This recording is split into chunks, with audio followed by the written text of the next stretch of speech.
Hello guys, welcome back to my YouTube channel. So guys, in this video I'm going to show you how to fix a WhatsApp video call not connecting problem on iPhone.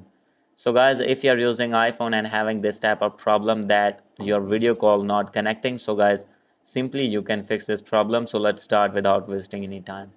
So guys, first of all, you need to open your settings, and guys, you need to make sure that you have connected with strong internet connection.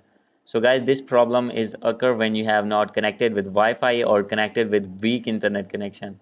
So guys, first of all, you need to connect with any strong internet connection, and guys, if don't have, then guys, you need to turn on your mobile data.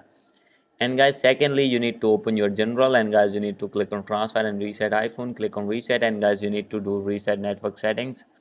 And guys, after doing this, you need to go back. And guys, at third, you need to check your VPN connection. So guys, if you have connected any VPN on your iPhone, then guys, you need to disconnect your VPN. And guys, after doing this, you need to go back.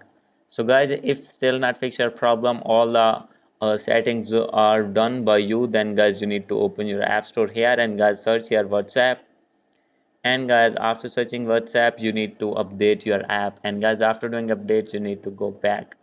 So guys, if still not fix your problem, then guys, you need to delete your app or offload your app from iPhone, and guys, you need to reinstall again. And guys, after doing this, your problem will be fixed. Hope you like this video. If you like this video, please do subscribe, comment and share. Thank you.